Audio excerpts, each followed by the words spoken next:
and welcome back to Esoterica. I'm Leah Eichler, and I'm here with Susan Catto and Andrew Clark. Welcome back to the show. Susan, we have a very special guest today, right, Sue? Yes, Andrew Clark is an award-winning author and humorist. He writes a weekly Road Sage column for the Globe and Mail and is the director of the Humber College Comedy Program in Toronto. Andrew is the author of 2 nonfiction books. Most recently, A Keen Soldier, The Execution of Second World War Private Harold Pringle, was nominated for a Governor General's Award for Literary Nonfiction, as well as several other national awards. He was Canada's first full-time comedy critic, and his first book, Stand and Deliver, Inside Canadian Comedy, is still the textbook for the history of comedy in Canada and comedians in Canada. He is a freelance journalist who's written for publications including the New York Times Magazine. And also he has written for Esoterica, a short story, Chickamauga. Which is our, I believe, our best read story on Facebook. So yeah, thank you for joining us, Andrew. Oh, great to be here. I'll have to do some more Civil War battle short stories. Fredericksburg and Spotsylvania. You know what? It hit a nerve. I mean, it hit a nerve. Definitely, people are touched by war stories for sure. Definitely. Well, and your most recent book, A Keen Soldier, is a war story. Can you tell us a little bit about that book? Sure. Yeah, it's about the last soldier who the Canadian Army executed, and his name was Harold Pringle, and they executed him by firing squad in July 1945. And I had heard about that story sort of a long time ago from my grandfather, who was an officer in the Army, Canadian Army, during the Second World War in Italy. And it sort of came up in conversation. There was an Australian movie called Breaker Morant that had just sort of gone on and talked about military justice. And there was a firing squad, and I think Mel Gibson was in it, and another famous Australian actor, Brian. Mel Gibson. Yeah, I believe he was one of his first films. Anyway, and so it got my my grandfather saying, "Oh, military justice, I can tell you about that." And then he went on to describe how, basically, at the end of the war, he and a number of other soldiers had been kept in Italy waiting to execute this soldier, and how nobody wanted to execute him. And he was quite visibly sort of upset by the whole thing.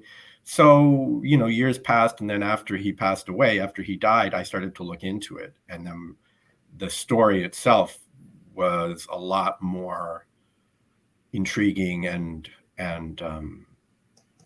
sort of engrossing than I thought. So I started to investigate and wrote the book. So, I mean, it's interesting. I mean, I I'm a journalistic background as well. And I'm just curious, when you write works of nonfiction right now, it seems, I know media, like the newspaper world and the media world, is facing this pushback because, what is the truth, and there's bias. I mean, how hard is it to get, the truth out in a story in, a universe where everyone doubts everything? Well, in part, I was a little bit lucky because Keen Soldier was my most recent book, but it came out before Twitter and Facebook sort of swarmed on the world and proliferated all sorts of other stuff. Right. But I mean, I think that the nature of writing nonfiction is always that you have to understand that it's a version of the truth. No one will ever know the truth. You're doing the research in such a way that you're trying to find out as close as you possibly can what really happened. But you have to acknowledge that you weren't there. And even if you were, your recollection will be twisted by time. So you're telling the story in a way that is absolutely as close to what really happened as possible. And you do that by multiple sources, corroboration, documentation. In the case of A Keen Soldier, going to Italy to do the research so I could see where things had, happened. All of those sorts of things would contribute to where I got to the point where, as far as I was concerned, this is as close as I or anyone else was ever going to get to what really happened. Mm-hmm. And, that's sort of the investigative part of it. And it's not investigative in where you're ambushing people and saying, give me an answer. It's more the going through, boxes and boxes and boxes and boxes of files looking for something. And then, again, this was pre-internet. So I would send out letters. So I started out by just sending letters to people with the last name Pringle in the area where Pringle was from and things like that. And so it was that kind of research to start. Yeah. So you just have to accept that, you won't get the all absolute truth. Right. Now, interestingly, after the book was published, you did hear from some people who had also been involved. Can you talk a little bit about that? And did that, corroborate what you had found previously? Yeah. I mean, there was a number of things. One of the people I interviewed was a guy named Ramsey Park, who was this officer who ran the firing squad. My grandfather was sort of thought he was in line to do it, but he was lucky and didn't have to. But it was Ramsey Park who did. So I managed to contact him. And at first he didn't want to speak with me. And my position was, if I asked someone, would you like to speak with me? And they said, no, I left them alone. Right. So he said, no, thank you. And I left him alone. But then he contacted me and did want to speak. So over the course of about a year, I would drive to London, Ontario and meet with him. And I think it must have been very odd for him because he had never spoken to anybody about this experience but me. And so, in a movie, it would almost be like, was I real or not? Because there was no one else there, no one ever seeing me. Anyway, after the book came out and then years went by and Ramsey Park, he died, then I got contacted by his family who found my book, and he had never talked to them about it. So there's one. Or a couple of years ago. How did they say? Sorry, what did they say to you? And it's interesting. As someone who reads a lot of nonfiction, and sometimes the quote unquote potential villain in the story. How does your family react when they learn about their family's history? They're surprised. I think that it might have explained a few things about their father, their grandfather. Soldiers who returned weren't given much support, let's be honest. So a lot of them, not a lot, but quite a number would end up having alcohol problems and stuff like that. I'm not saying that's necessarily the truth with Ramsey Park, but I think it kind of gets, it gives them an insight into their father, their grandfather. And I kind of felt that my position as a grandchild, my uncle always said that, the grandchildren and grandparents get along because they share a common foe. So I kind of felt like it was my chance to sort of explain things a little bit by looking into it. So it was a kind of what happened and why did this affect people? And it did. Like I was contacted by some people about another fellow named Orville Marshall, who was out in Winnipeg. And he found my book because it was on the ground in a bookstore. And he looked at the cover and said, oh, I know that guy. And that was Harold Pringle. So then I ended up getting contacted. And this is long after the book. And I flew out to Winnipeg and met with him. And so I never really stopped writing the book. Like to this day, if something came up, I would go and investigate it, even though the book's out. When you flew to Winnipeg, I mean, what new things about the story did you discover? That they took Harold's shoes after he was dead. They took his shoes and sold them on the black market. They threw his body on a truck, just like a sack of potatoes. That when he was told he was going to be executed, he said, why didn't you tell me yesterday? I could have written my mother. Stuff like that. And, heartbreaking. That is heartbreaking. Those sorts of things. Orville was there. He didn't witness the actual execution, but he drove the brigadier there to promulgate the sentence and all of that kind of stuff. So it definitely filled in a few blanks for me. Wow. And I mean, that's what I would say when you're doing nonfiction. There's a real sense that you can get of time travel, that you're actually getting as close as possible to actually having been there, which is a buzz. And I really like researching a lot. Like I could spend days and days in archives and things like that. I probably should have been a librarian, maybe. I don't know. But yeah, so that's fun. Now that takes it out of you, and it's not, when you tally up all the work you do, if you think about it financially, it doesn't make a huge amount of sense. But that's not why I did it, and I don't think that's why you do that kind of a book, or frankly any. I could never ghostwrite or anything like that. I just couldn't do it. Not writing. Maybe if you gave me $1 million, but no one's going to do that. So, it just seems too out much there work. wants to give Andrew $1 million. Please go right ahead. I'll do a bad job at your ghostwritten book. And oh no, but I mean, it's interesting. I mean, you couldn't do it because you get so enmeshed with the content. Like it's so personal to you. I mean, what? Yeah, it's like I don't review books, and no one's asking me to. But I cannot read a book I don't like. Right. Can't get through it. Yeah. I just won't. And I also feel bad for the people who wrote the book. So I could never be honest and mean about a book I didn't like. So I wouldn't finish it, and I wouldn't want to write about it. Right. So, for instance, for me, writing's a bit like that. And I think that it's a little bit like, you want to be in love, right? If you're getting married, because, if it's important because it's a long road to hoe, right? And I don't mean that in a negative sense. It's just like, so you want to be in love with your project because it's going to, especially with writing, it's actually, you're going to have moments where you really hate it and you hate yourself and all that kind of stuff. It is a slog, yeah. Mm-hmm. Do you mostly read nonfiction, and are there any nonfiction writers that you especially like? I'm a pretty bad reader, probably, to be honest. I do read, but I read weird things, obscure Civil War nonfiction that no one would be interested in, humor, novels, but I'm not good. I know some people are compulsive readers and they have books with them all the time. But that's not me, unfortunately. Although I do like to read. I think partly it's also like when I start a book, that's all I want to do is read. I can't do it casually. I can't just sort of stop and start. It's like if I have a book, I'm going to read it till it's done. Boom, boom, boom, boom, boom. And I mean, sometimes when you're doing research, I would sort of be burned out. So if I had spent 8 hours at the National Archives, I don't know if I want to come home and read after that. Right. That makes sense. So how did you make the leap or tell us about the leap from nonfiction to fiction?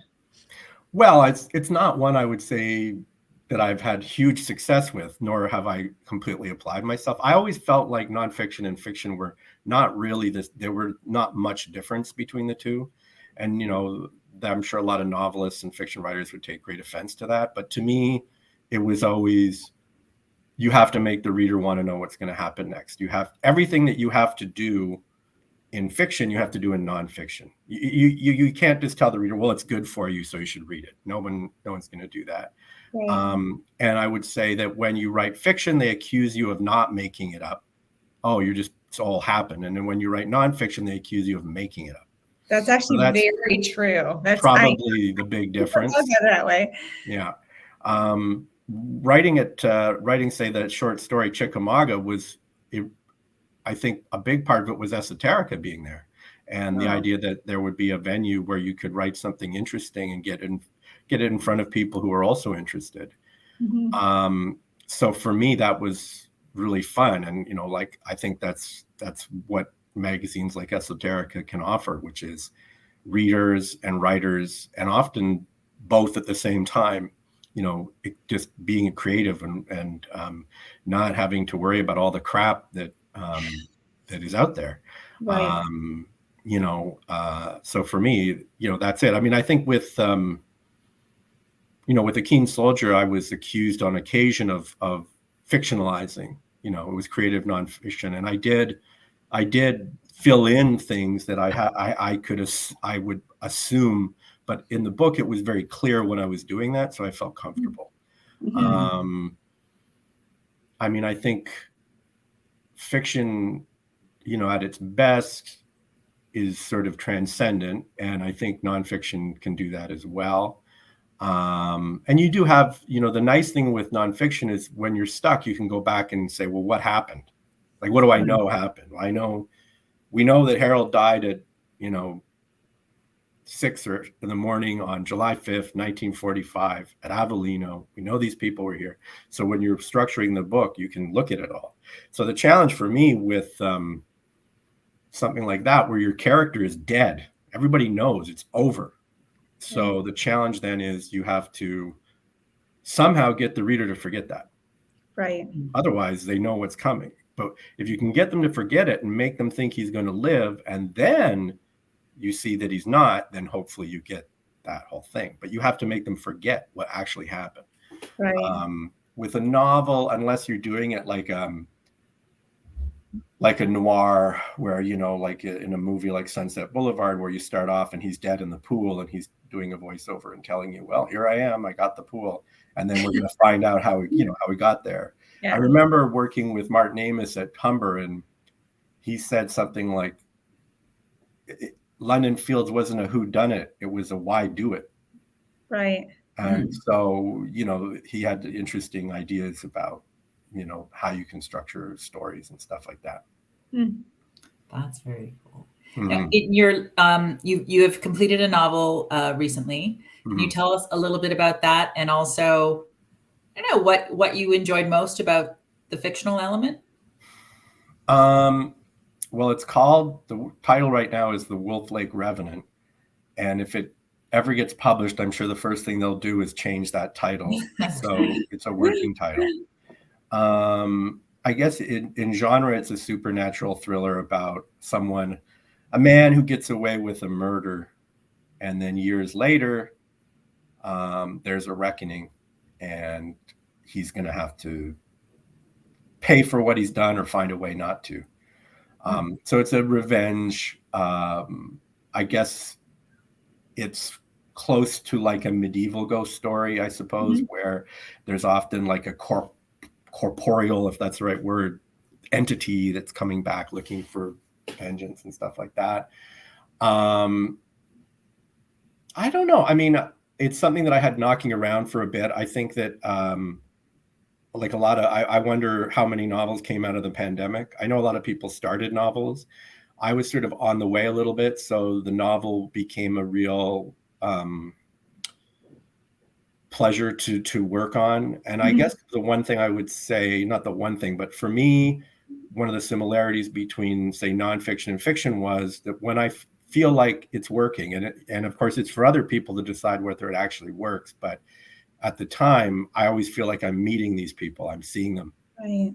And even if they're awful people, I kind of enjoy being with them. So that was the way it was with A Keen Soldier. I really felt like I was seeing those people every day. And I think with the novel, my character, like Tom Halcrow and people, you kind of have these people and you look forward to seeing them, which is weird because it's not exactly a light book or anything. It has humor in it. But I think for me, humor and horror are similar in that they're both involuntary reactions. Like when someone laughs, it's involuntary, and when you're horrified, it's involuntary. So there's a kind of crossover there between the two. So probably seeing them was the most fun. And I do like it when it does start to take shape and things happen and other characters lead a bit, but you're still on course. And so, you know, now I'm in the process of hopefully finding a way to get it published and whatnot, which in itself a whole other thing. It's almost, I think, you know, like Joe Curtis said last week, you know, it's almost the worst part. I had my agent, Dean Cook, who's now sort of stepping away from the world. When I first started working with him back in '95, he said, you know, most people think when they have their first book published that it will change their lives. And they're right. It makes their lives worse. So, well, because then the dream is come and gone. Right. It's supposed to be when you get published, everything changes and all your wildest dreams come true, like in Napoleon Dynamite. And normally that's not the case. Right. Usually the book comes out, maybe it gets reviewed, at least in the 90s it would, and it may or may not sell. So I think after a while, you know, you definitely get the feeling like this is the good part. The writing is the good part. No, hey, we all would love to, you know, the whole idea of writing is to get readers and to Right. connect with people who you don't know. And that's the whole idea. No one wants to not be read. I just think, it's like anything, people who think if they make their first million, they'll be happy. Maybe, but, so, joy really has to be in the process. I mean, you have to really love what you're doing, right? Yeah. I mean, and it's like loving running a marathon. So people love running marathons, but they're tiring and they're hard. So for me, writing, I'm not a happy person if I'm not writing, basically. Right. Which is weird because I should then just write constantly all the time. I'll do that more, but yeah, I mean, for me, I'm happiest when I'm writing. Not happy, aside from anything else, family and stuff. But I feel most time. They always say time that just goes away, right? Right. Yeah, which I think is probably true for a lot of people who write. And I mean, I remember we had a comedy writing or humor writing workshop in New York. We did it one year with Humber, and we had. Drawing a blank on his name. I just had The Ask. He wrote The Ask. Funny book. Oh, anybody remember? I've read that book. It's look it up. I'll find it for you. But he said, which I thought was really great. He says, Sam Lipset. There you go. Yeah. So he said, I control the writing, they control the publishing. That's right. So, his attitude was like, well, I want these, and he's a successful novelist who's written some really great books. So his point was kind of like, I'll keep writing my books and I hope that they will keep publishing my books. But he wasn't sort of, well, if they don't publish them, I'm not going to write anymore. That's like, not going to happen. Right. Now you can drive yourself nuts, at a certain point. And I think we've all done that. You can get kind of intransigent and think, well, I'm doing this. And I think sometimes writers, particularly, I think maybe with novels, maybe get a bit too hung up on one project. Mm-hmm. They could take a little bit of a lesson from screenwriters, maybe, or journalists, where, it's probably a good idea to have a few things on the go, right. To not, spend 5, 6, 7 years on one book. Right. It's one thing for, I don't know how long John Irving spent on The Last Chairlift, which is just coming out. It's one thing for John Irving to say, I'm going to spend 8 years writing a book because it's going to get published. Right. It's a whole other thing for someone who doesn't necessarily have that, hasn't earned that, that scenario. Right. And it can be a bit devastating, I think, for people when they use it. And I think the other thing is, at least what I've seen with some novelists is, there's a couple of books that sometimes have to come and go before they write one that's really worthwhile, right. Which is very unpleasant. I mean, it's a very strange profession. It's not like, painters don't paint for 5 years and throw everything out. Maybe they do. I don't know. But right. It's a strange business because it does take so much to do one. Write short books is probably the best. Write short books. It's probably good advice. It's interesting now. I think about most books I see now are shorter than they used to be. A good thing. I guess so. Yeah. I mean, it's I don't pretend to really know publishing very well, like the right. business of it. And I'm always kind of surprised and impressed when I talk to people who actually do, and usually dismayed, because they're usually not saying happy things. They're like, oh, publishing. Right. Now, when I first started writing in Canada, I was told publishing was dying, and that was in 1994. I think they think publishing is dying here every year. It's been dying for a long, long time, and yet it's still around. Yes. I'd be careful. I mean, not that you're asking, but I mean, I'd always be careful about the buzzwords. Oh, this is the next thing. This is the next thing. You've got to do a Substack. You've got to do this. Yeah, it's fine. I would say if you love doing it, I mean, I think I have a Substack and I wrote like 3 things and gave up. I follow you on Substack. Well, I'm sorry about that. Maybe I'll start it up again. It's just hard because you think, oh, I'll just do it. But it's like, for me, there's no, I can't kind of do different. I can't have different gears. I can't say, oh, this will be my crap. Now, I've written crap, but not on purpose. You know what I mean? So, you know what I mean? So I can't sort of get up and, I'll just write it and put it out there. This is not, I'm wired. And also, I mean, I know a lot of people are leaving Twitter now. Like, I think I have one. I don't go on Twitter. I left Twitter a long time ago because I just found it too awful. It is pretty awful. And I think that sometimes there's been pressure on writers to get on what it's almost like a fight, and fight. And I think I've seen, I won't mention people, but you can kind of see them growing tired. So at first they want to fight everybody, and then after a while you start to realize, there's a lot of people out there who owe me one. Right. And then you start to hear footsteps, as they'll say in football, where you're going across the middle and you hear those footsteps, and you start to see them grow tired of it. And I also, depending on the person, they flame out. And at the same time, you're like, well, you do have 28,000 followers, right? Which is a lot, but it isn't really. So you've kind of made yourself unhappy and depressed for what? Right. So 28,000 people. Yeah, for 30,000 people, which is great, but it's not Elon Musk. Right. So you're basically just a public access channel. So really, yeah. So for me, I think you're right. Yeah. So for me, it was like, look, no one gives a bleep what I have to say. Seriously, no one is waiting. So my thing was, why should I even be on Twitter? Why should I be on any of it? Right. It's not gonna happen. Right. Interesting. Well, I think you're right. There is a shift happening. It used to be writers had to be on Twitter, and now I think many will.